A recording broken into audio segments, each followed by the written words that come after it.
Sénateur Francis. Merci, Monsieur le Président. Chers collègues, je prends la parole aujourd'hui pour présenter une motion visant à reconnaître le 10 mai de chaque année comme la journée de l'ourson témoin, une journée nationale d'action rendant hommage à Jordan River Anderson et à sa famille en plaidant pour la mise en œuvre intégrale du principe de Jordan, une obligation légale au Canada qui vise à garantir aux enfants des Premières Nations un accès immédiat à un large éventail de services de santé, sociaux et éducatifs. Mais le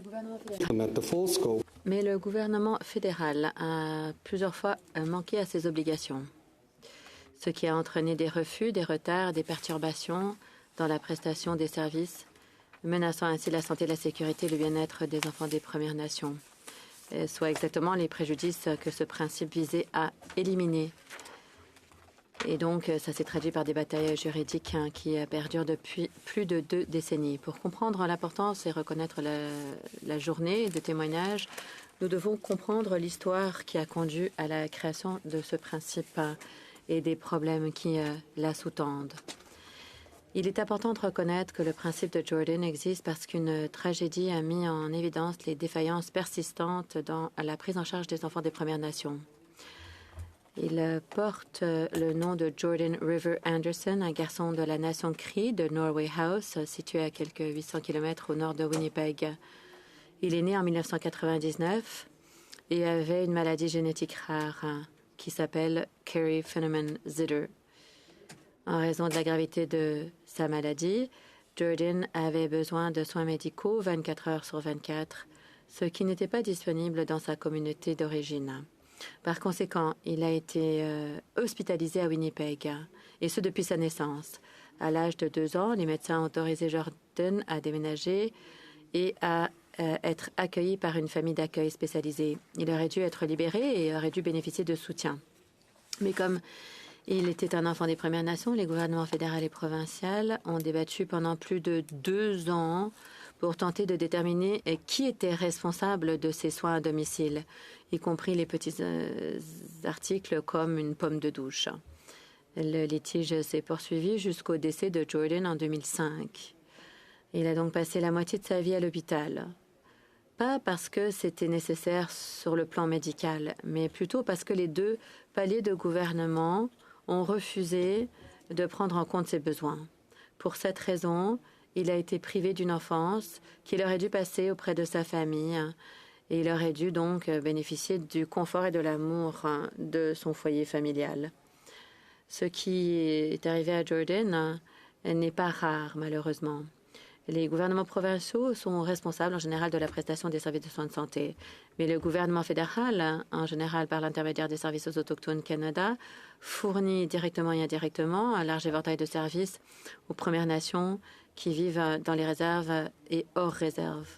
Lorsqu'il y a chevauchement des responsabilités, les enfants des Premières Nations se sont souvent retrouvés dans des situations où personne ne veut assumer les soins nécessaires. Mais les enfants ne peuvent pas attendre parce que lorsque leurs besoins ne sont pas satisfaits, ils s'aggravent. Jordan a permis de révéler le fait que le Canada a systématiquement fait passer ses propres intérêts avant la santé des enfants des Premières Nations qui ont été privés des soins dont ils avaient besoin.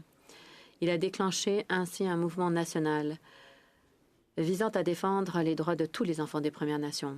Après sa mort, sa famille a donné son nom à une promesse, le principe de Jordan, pour s'assurer qu'aucun autre enfant ne souffrirait comme lui avait souffert.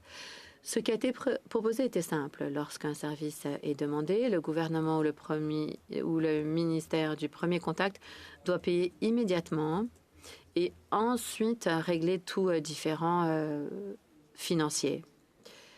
Et grâce à cette approche axée sur l'enfant, le principe de Jordan a permis un changement fondamental.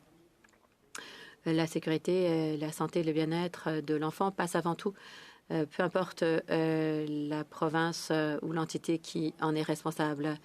En mémoire de Jordan, sa famille, sa communauté, aux côtés de la Société du soutien à l'enfance et aux familles des Premières Nations, qui ont tous milité sans relâche pour reconnaître le principe de Jordan.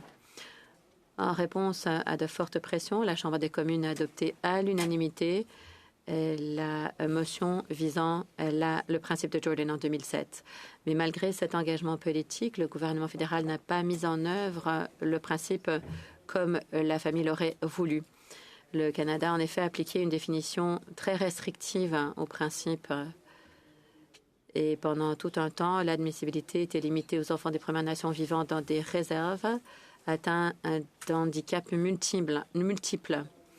En 2007, l'Assemblée des Premières Nations et la Société du soutien à l'enfance ont déposé une plainte en vertu de la loi canadienne sur les droits de la personne en disant que le Canada faisait preuve de discrimination à l'égard des enfants des Premières Nations et le motif invoqué était la race ou l'origine ethnique. En 2016, le Tribunal canadien des droits de la personne a tranché en disant que la mise en œuvre restrictive du principe était discriminatoire et avait causé des souffrances et des douleurs de la pire espèce pour les enfants des Premières Nations et pour leurs familles. Le tribunal a donc ordonné que le gouvernement fédéral arrête sur le champ son comportement discriminatoire. Après l'ordre du tribunal, et le gouvernement avait jusqu'au 10 mai 2016 pour s'y conformer, mais le Canada ne l'a pas fait. Et donc, depuis cette époque, chaque 10 mai, nous célébrons la journée du témoignage de l'ourson. Après une décision historique de 2016, le principe de Jordan est devenu une obligation contraignante sans date d'échéance. Mais le tribunal a été contraint de rendre plusieurs autres ordonnances contraignantes, certaines pour non-respect, et a maintenu sa compétence sur l'affaire pour s'assurer que le gouvernement fédéral s'acquitte de ses responsabilités légales, empêche toute nouvelle discrimination et réalise des réformes à long terme. Depuis 2016, le tribunal a rendu d'importantes clarifications et des ordonnances contraignantes qui portent sur la mise en œuvre du principe. Par exemple, le tribunal a confirmé que tous les enfants des Premières Nations sont admissibles en vertu du principe de Jordan, peu importe où ils résident ou quel est leur statut. D'autre part, le tribunal a confirmé que le principe couvre un large éventail de services, de soutien et de produits sociaux et éducatifs dont les enfants ont besoin.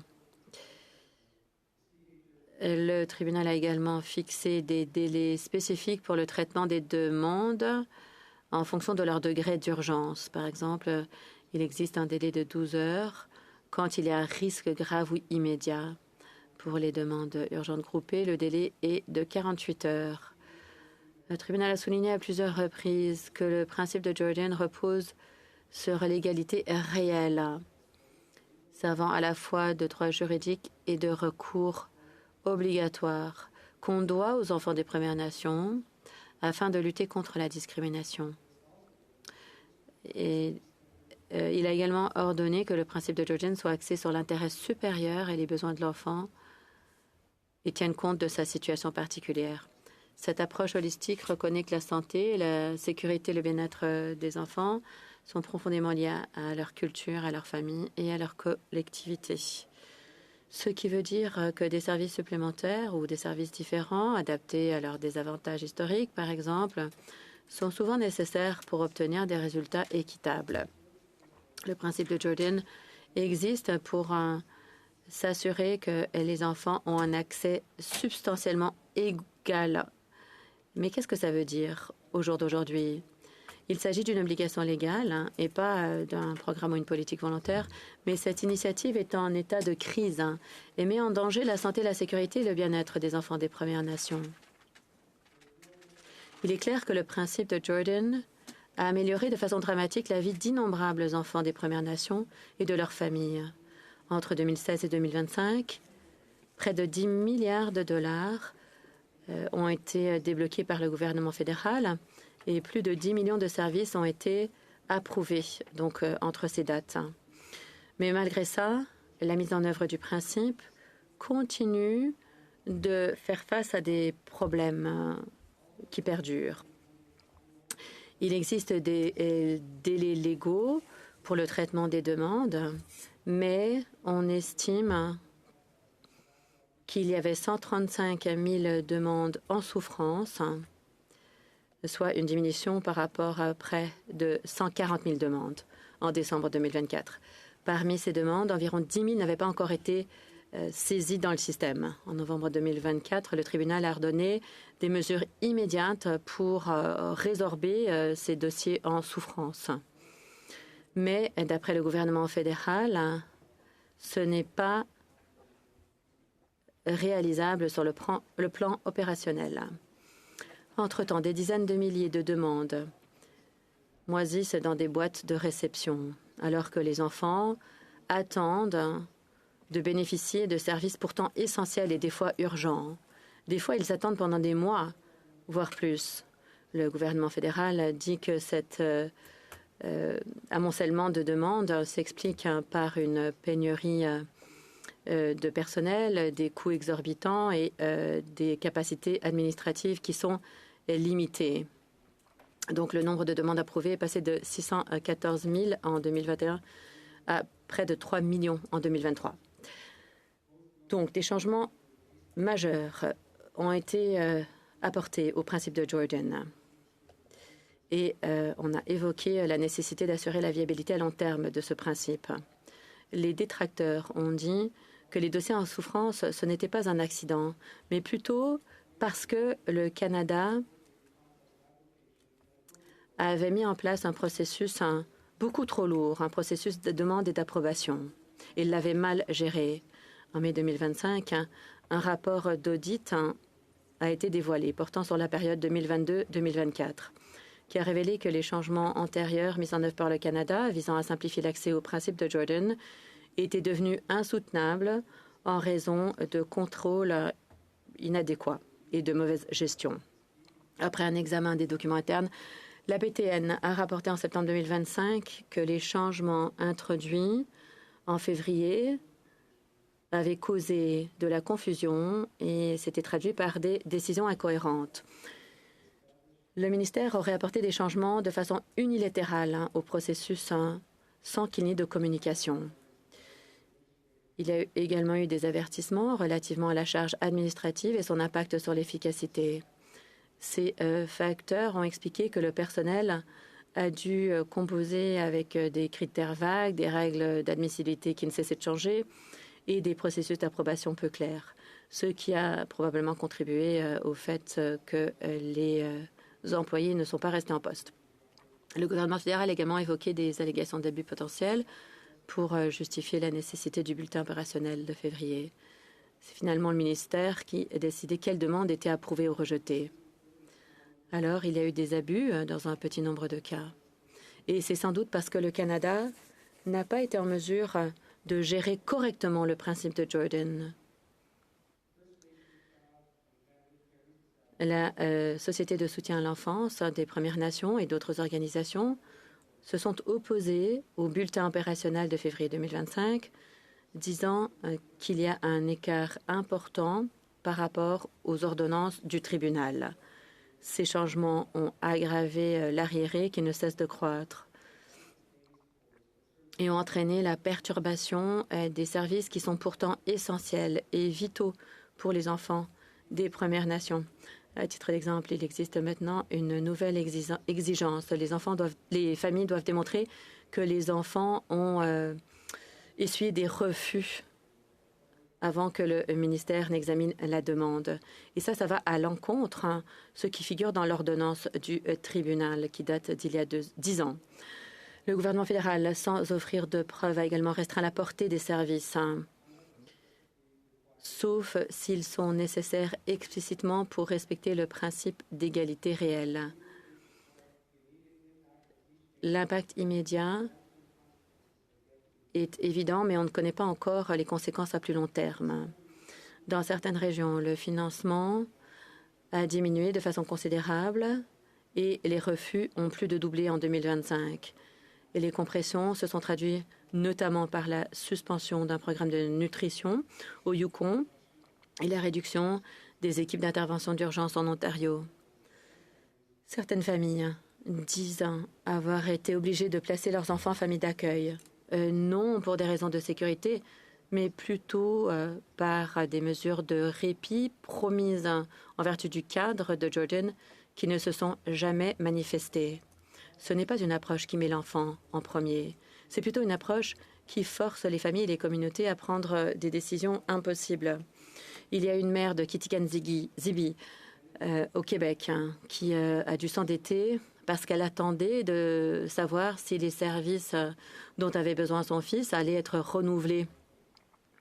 Elle a dit, le problème, c'est qu'ils ont ouvert les portes à nos enfants et maintenant ils referment ces portes. Ce qu'ils ne comprennent pas, c'est que maintenant il y a des enfants derrière ces portes closes. En réponse au fait qu'on a tenté de restreindre la portée du principe par le bulletin opérationnel de février 2025, les enfants et les familles se sont tournés vers les tribunaux, vers la Cour fédérale. L'année dernière, dans l'affaire Collie, la Cour fédérale a jugé que le refus par le ministère à une thérapie d'analyse comportementale était déraisonnable car le ministère s'était appuyé sur une interprétation trop restrictive du principe. Ensuite, dans l'affaire Paulus, la Cour d'appel fédérale a annulé la décision de rejeter la demande d'une grand-mère visant à obtenir la décontamination de son domicile. Ces décisions confirment que le principe de Jordan doit être appliqué de façon large et doit respecter les ordonnances du tribunal en matière d'égalité réelle, d'adéquation culturelle, d'intérêt supérieur de l'enfant et qu'il faut prendre en compte les situations particulières de l'enfant en question. Ces familles ont fait preuve d'un courage extraordinaire qui n'aurait jamais dû être nécessaire et ont tracé la voie pour tant d'enfants des Premières Nations. Les efforts visant à rendre le principe plus efficace et durable sont compréhensibles et en principe nécessaires. Mais le Canada a fait fi de solutions qui étaient pourtant évidentes. La feuille de route a été établie dans des rapports comme celui de 2005, notamment We Are Coming to the Light of Day, publié par la Société de soutien de l'enfance et la famille des Premières Nations, et plus récemment par l'Institut d'études fiscales de l'Université d'Ottawa en 2022 et 2025. Ce qui me porte à croire que la plus grande menace à la pérennité du principe de Jordan, ce n'est pas les familles des Premières Nations qui veulent prendre soin de leurs enfants. Non, la plus grande menace à la pérennité, c'est le fait que le Canada ne met pas en œuvre le principe correctement, efficacement et dans l'immédiat. Nous savons que le principe de Jordan a permis de sauver des vies et a permis de changer la vie de milliers d'enfants des Premières Nations. Nous le savons parce que le principe a été créé pour protéger et faire respecter les droits des enfants des Premières Nations et leur donner accès aux services dont ils ont besoin de façon rapide et accessible. Mais la mise en œuvre, y compris la mauvaise gestion, l'utilisation du principe de Jordan pour combler d'autres lacunes et le choix de ne pas traiter immédiat le retard accumulé, en dépit de solutions existantes, met les enfants en danger. Le problème ne se résume pas à l'accès aux soins essentiels. Il s'agit plutôt d'une violation des droits fondamentaux des enfants. Lorsque les enfants doivent attendre pendant longtemps des services en raison de leur identité, cela révèle que nous sommes incapables de nous acquitter de nos obligations. L'EC affirme qu'elle s'efforce de revenir à l'intention initiale du principe de Jordan, mais l'approche restrictive adoptée à partir de 2007 s'est traduite par le fait que très peu d'enfants ont pu bénéficier des services. Le resserrement récent a produit le même résultat qu'auparavant, des enfants qui attendent et se voient refuser des services. Une telle discrimination est incompatible avec l'intention du principe de Jordan. Compte tenu de ce contexte, je vous exhorte à adopter cette motion aussi rapidement que possible. Le principe de Jordan est à la croisée des chemins. La reconnaissance de la journée de l'ourson témoin est plus importante que jamais. Nous ne pouvons réparer les préjudices causés à Jordan, mais on peut refuser de tourner le regard. Témoigner signifie insister sur le fait que tous les enfants comptent. Il y a plus de 10 ans, la Commission de vérité a demandé la pleine mise en œuvre du principe de Jordan. Et 5 ans plus tard, l'enquête nationale sur les femmes et les filles autochtones disparues et assassinées a fait écho à cet appel. L'année dernière a marqué le 20e anniversaire de la création du principe de Jordan. Cette année, il s'agit du 10e anniversaire de la décision historique rendue par le Tribunal des droits de la personne dans l'affaire. Profitons de cet élan pour aller au-delà des mots et susciter un changement. Honorons Jordan River Anderson et sa famille pour le principe de Jordan, ainsi que les innombrables autres enfants des familles des Premières Nations concernées. Encourageons davantage de personnes à travers le Canada à manifester leur soutien aux enfants et aux familles des Premières Nations et tenons les gouvernements actuels et futurs responsables de la mise en œuvre complète du principe de Jordan. Enfin, et surtout, agissons conformément à notre engagement commun à soutenir la réconciliation. Comme nous l'a rappelé Cindy Blackstock, directrice générale de la Société de soutien à l'enfance et à la famille des Premières Nations, et je cite, « Jordan ne pouvait pas parler, mais les gens du monde entier ont entendu son message. Jordan ne pouvait pas respirer par lui-même, mais il a donné un souffle de vie à d'autres enfants. Jordan ne pouvait pas marcher, mais il a fait des pas que le gouvernement commence seulement à prendre à suivre. Nous devons à Jordan et à tous les enfants des Premières Nations d'agir avec urgence. Au cœur du principe de Jordan, des enfants ont des besoins réels, des espoirs réels et un avenir réel et ils ne peuvent attendre. Il ne s'agit pas seulement d'un problème touchant les Premières Nations, il s'agit d'un impératif national. Merci.